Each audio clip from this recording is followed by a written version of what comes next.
जय सिया राम दोस्तों, इस वीडियो में हम बात करने वाले हैं स्टैलिन इंडिया आईपीओ और डेंटा वाटर लिमिटेड आईपीओ के बारे में।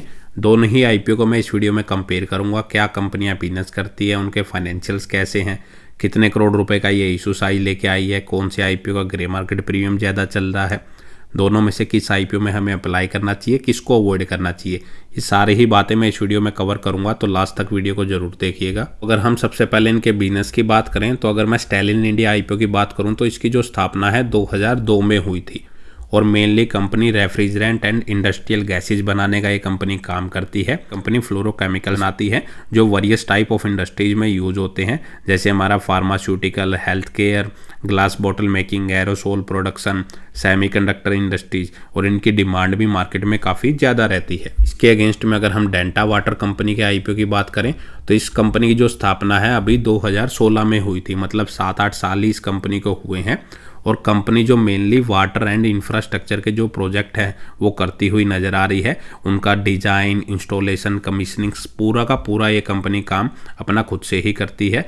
और कुछ ग्राउंड वाटर के जो प्रोजेक्ट होते हैं उनमें कंपनी की एक्सपर्टाइज भी है। बात अगर हम इनके फाइनेंशियल्स की बात करें तो दोनों कंपनी का 3-3.5 साल का ही डाटा अवेलेबल है। उसके अकॉर्डिंग अगर हम सबसे पहले स्टैलिन इंडिया आईपीओ की बात करें तो 2022 में इसका 186 करोड़ का रिवेन्यू था, जो बढ़ के 2024 में 236 करोड़ का हो चुका है। और इस साल अगर कंपनी इसी तरह काम करती रही 180 करोड़ के रिवेन्यू को कंपनी इस साल टच कर सकती है। इस कंपनी की प्रॉफिटेबिलिटी भी देखें, 30 करोड़ की प्रॉफिटेबिलिटी थी 2022 में, लेकिन वो गिर के लगभग 15 करोड़ की रह चुकी है 2024 में।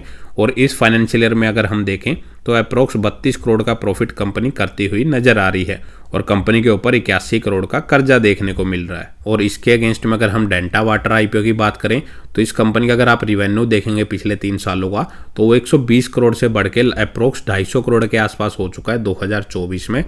और प्रॉफिटेबिलिटी भी अगर आप देखेंगे तो वो 38 करोड़ से बढ़ के 60 करोड़ के आसपास हो चुकी है। कंपनी के पास लगभग 170 करोड़ रुपए के रिजर्व हैं और सिर्फ 71 लाख का ही कर्जा है।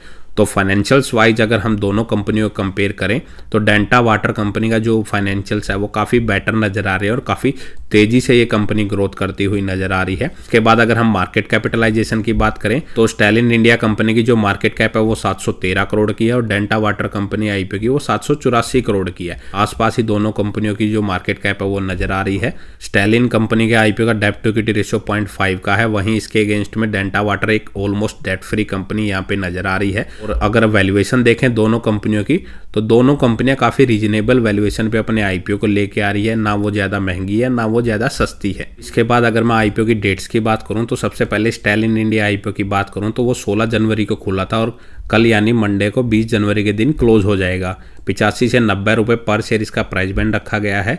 एक लॉट में कंपनी 165 शेयर ऑफर कर रही है और टोटल इशू साइज लगभग 200 करोड़ का कंपनी यहाँ पे लेके आई है, जिसमें अगर हम मेनली देखें 160 करोड़ फ्रेश इशू के जरिए और अप्रोक्स 40 करोड़ के आसपास ऑफर फॉर सेल के जरिए अपनी हिस्सेदारी बेच रही है। इसके अगेंस्ट में डेंटा वाटर आईपीओ की बात करें तो यह आईपीओ हमारा 22 जनवरी से खुलेगा और 24 जनवरी को क्लोज होगा। 279 से 294 रुपये पर शेयर इसका प्राइस बैंड रखा गया है। एक लॉट में कंपनी 50 शेयर यहाँ पे ऑफर कर रही है। कंपनी 220 करोड़ का टोटल इशू साइज लेके आई है और सारा का सारा फ्रेश इशू के जरिए यहाँ पे रेज कर रही है। इशू साइज वाइज भी अगर कंपेयर करें तो डेंटा वाटर कंपनी का जो आईपीओ है बड़ा नजर आ रहा है। अप्रोक्स 20 से 22 करोड़ रुपए का जो इशू साइज है वो कंपनी ज्यादा लेके आई है, प्लस 220 करोड़ रुपए जो कंपनी यहाँ से रेज कर रही है वो सारा का सारा यहाँ पे फ्रेश इशू के जरिए रेज कर रही है। तो ये भी इस कंपनी के लिए एक एडवांटेज देखने को मिल रही है। और 21 जनवरी के दिन हमें स्टैलिन आईपीओ के अलॉटमेंट का पता लगेगा और 23 जनवरी को यह आईपीओ हमारा लिस्ट हो जाएगा।